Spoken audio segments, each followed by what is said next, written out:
Have you ever noticed how a seed must break open to grow? It feels like destruction, but it's actually the beginning of life. Many people experience something similar within themselves, a deep unsettling where everything familiar starts to fade.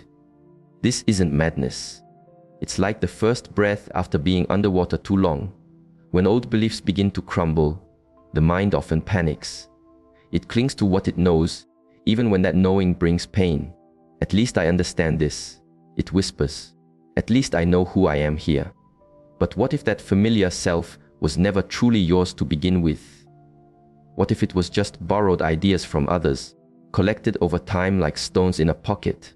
This unraveling feels like betrayal. The things that once gave comfort, your routines, your achievements, your certainties, suddenly feel empty. They no longer fill the space opening inside you. People call this feeling depression or crisis, but it's not illness. It's like clearing out a crowded room to make space for something real. The spiritual path isn't about gathering more peace or light. It's about letting go of everything that blocks your natural seeing. Most people resist this process. They try to rebuild what's falling apart instead of watching it go. They want truth without loss, awareness without surrender. But that's like wanting to swim without entering the water. True awakening asks for everything. It strips away all falsehood until only what's real remains. This is why many turn back to distractions, to noise, to business, to anything that avoids the silence where the self's illusions become visible. If you can sit with that silence, even briefly, something shifts. You begin to sense something behind the fear, a quiet awareness that watches everything yet remains untouched. This isn't the you that worries or plans. It's the deeper presence that simply is. The tragedy is that most never discover this because they don't let the old self die completely. They stop halfway through the transformation. This process feels like loss. Relationships change. Ambitions fade. You might feel isolated or misunderstood. But that isolation is actually the womb where true understanding grows. You're being reborn into a consciousness that doesn't need validation or control. Most people can't bear this in-between state. They want immediate clarity, instant peace. They don't realize awakening isn't a destination. It's a continuous unfolding, like a river always moving toward the sea. When despair comes, it strips you bare. It leaves nothing to hold on to. And when you have nothing left to grasp, you finally begin to see. You see that you were never the thinker or the doer. You were the spacious awareness in which thinking and doing appear. This realization frightens the ego because it means its story is ending. Yet in that ending lies profound freedom. You no longer need to prove yourself. You stop chasing meaning because you become meaning itself. Pure being, simple, effortless, complete. Awakening doesn't make you special. It makes you simple. It brings you down to earth, into the present moment where life flows naturally. The spiritual path isn't about gaining control, but losing the illusion of control. The more you fight to preserve the self, the more painful awakening becomes. But when resistance stops, the chaos becomes music. The confusion becomes clarity. You realize the destruction of the old isn't punishment, it's grace. Most people don't survive awakening because they try to survive it. But awakening isn't about survival, it's about surrender. When you surrender, you don't survive as who you were. You awaken as what you've always been. The energy once used to maintain illusions now flows freely.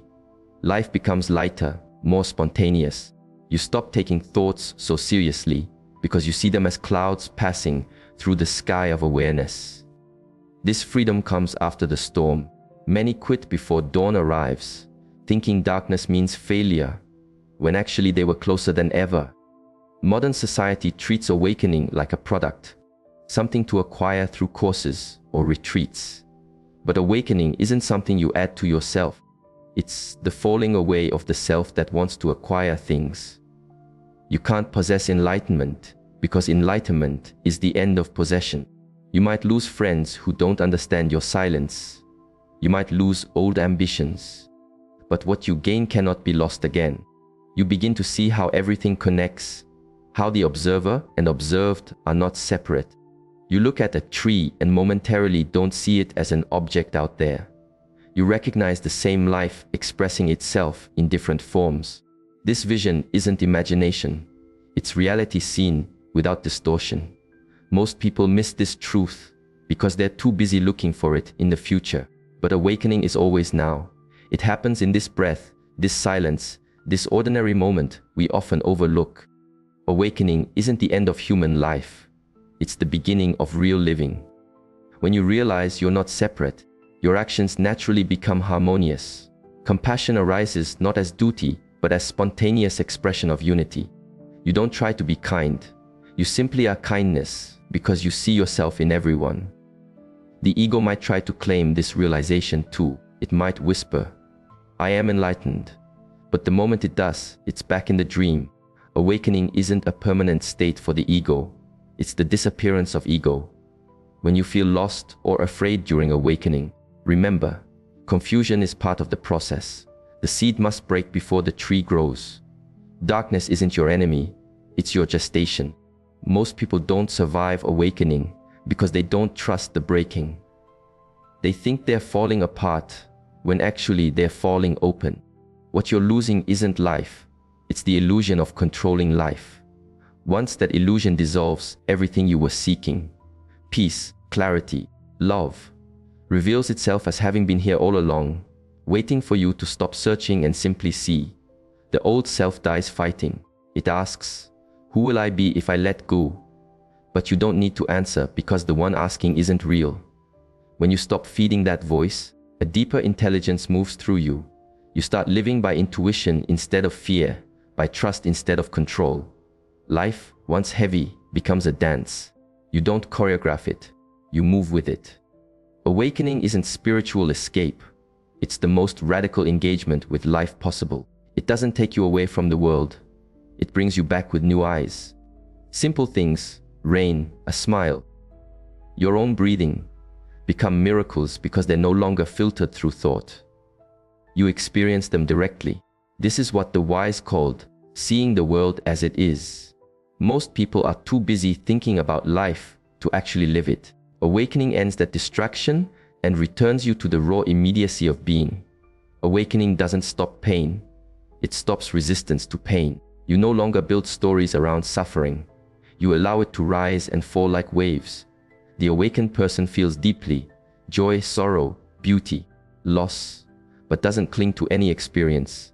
They know everything, no matter how intense, is temporary. This understanding frees you from suffering. You stop trying to make life permanent. You let it flow, discovering a peace that doesn't depend on circumstances. The peace of being aligned with life's movement. Few survive awakening because they try to understand it instead of experiencing it. The intellect can take you to the door, but cannot walk through. You must let go of analysis and step into not knowing. True awakening begins when you surrender the need to explain everything. When you can rest in mystery without fear, you become free. Life itself is mystery, always changing, always becoming. The awakened one doesn't demand answers.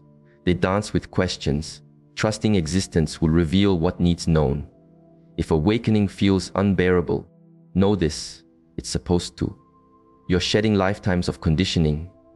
You're dissolving illusions held by humanity for centuries. The pain isn't personal, it's collective. You're healing the world's mind through your own transformation. Be patient. Don't rush to finish. Awakening isn't a finish line. It's a deepening.